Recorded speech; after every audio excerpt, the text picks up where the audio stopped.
Oh, America the beautiful, land of the free.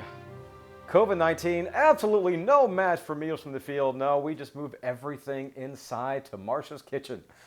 Welcome back, everybody. Yes, to another edition of Meals from the Field, our third on the road edition. I like these. We like it as well. You like it because you don't have to go anywhere. You just wake up, we're in your kitchen. But thank you so much for allowing us into your house this month. Last month we were outside your house. This month we're inside your kitchen.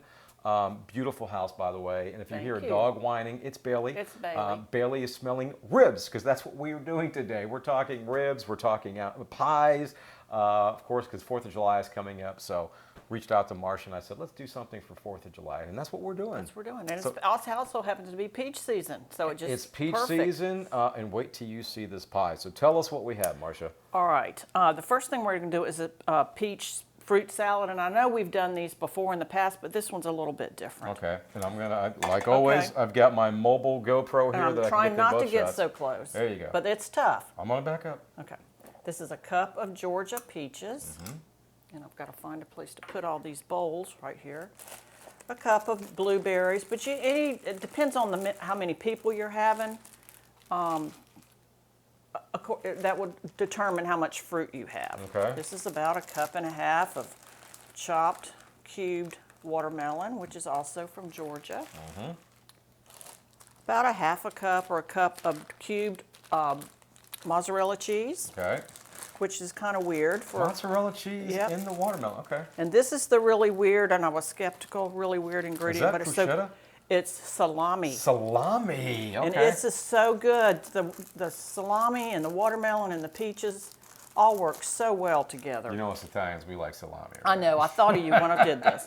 And this is a tablespoon of chopped lime, mint. You're gonna stir that up with about 2 tablespoons of orange juice, just really to keep the fruit from turning. But it adds some flavor. And this, you make this, a couple hours ahead of time, and whenever you take it to your 4th of July picnic or whatever, bring it out and serve it. It's really good. Okay. Surprisingly good. That's it? That's it. That's quick. That's it for that one. All right, I'm going to put this over here to get it out of our way. And what's our motto on Meals from the Field? We like things quick and easy, right? You know me. If it's got too many ingredients, I don't even look at it. Now the ribs or pie first? Oh, let's do the pie first and save the best for last. Save the best for last, okay. This is a buttermilk pie. I feel like we've been using buttermilk a lot lately. I don't know why. All right, this is 1.3 cups of sugar. This pie is so easy. 1/3 cup of flour and baking powder. This is 5.5 tablespoons of melted butter. 1 cup of buttermilk. That is it. By the way, when we get done, do I have to do dishes here in your house? Nah, John. You sure? I'll make Jim do them. We'll make John do it. Yeah, we'll make John. John Hawkins back there behind the camera. We'll make John do it. You're going to bake pour it in a deep dish pie plate. Of course, make sure it's a deep dish or it's going to run over. And bake this for about 45 minutes at 350, depending on your oven. And this is so good. It's not super sweet. And then you can put fruit on top. Of course, we put peaches on top, as you saw earlier.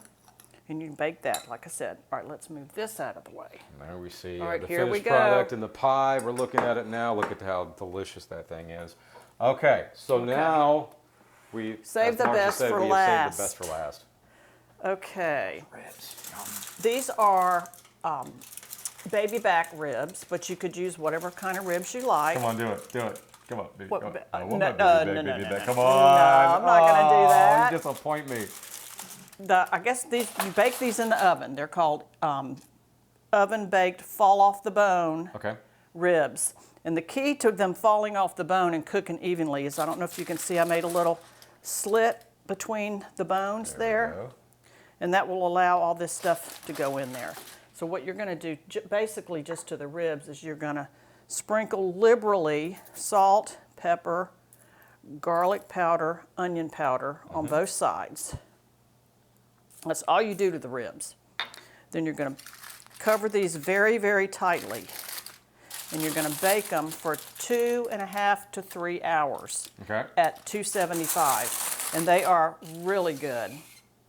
I'm going to move that right there. All right, then that last thing is the barbecue sauce with peaches. Nice. And this barbecue sauce, I was kind of leery of it a little bit, So I didn't put it on the ribs until I tasted the sauce, but it's really good. It's good, huh? Yep, it's good.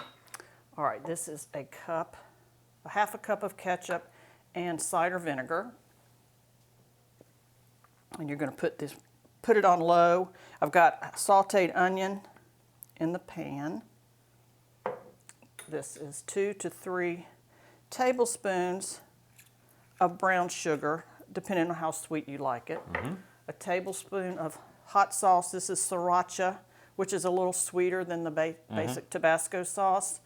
2 tablespoons was too much for me. It wasn't for others, so I did 1. Okay. Since I'm cooking, I can do what I want, right? It's your kitchen. It's my kitchen. Well, I mean, literally, it's her kitchen. My kitchen. And this is a cup of Georgia peaches chopped, and you're just going to cook this until it starts to simmer, and put it on the ribs when they come out, or on the side, or you could use your favorite prepared store-bought barbecue sauce. Either one's fine. And ribs on top They're of ribs. so good, but it's so good. I'm not going to argue with you. No, it's good. You're going to get to try it later. And that's it. And that is it. And of course, like we always say, folks, we like to make things very, very simple for you. So you can make all these recipes yourself by logging on to farm-monitor.com. Again, the list of recipes just continues to grow and grow every single time. We try not to repeat recipes if we can. So thank you for that creative genius mind that you got going up there. You're pushing it now. So, Marcia, again, we cannot thank you for allowing us into your house. As I said, you have a beautiful home. Thank you. Hopefully we can do this next month here. Hopefully. Probably the way things are going. But folks, thank you for watching. Again, farm-monitor.com. Check out the recipe section. And just enjoy your 4th of July and have a safe and happy one. We will see you next month. Kenny, we will send it back to you in the studio.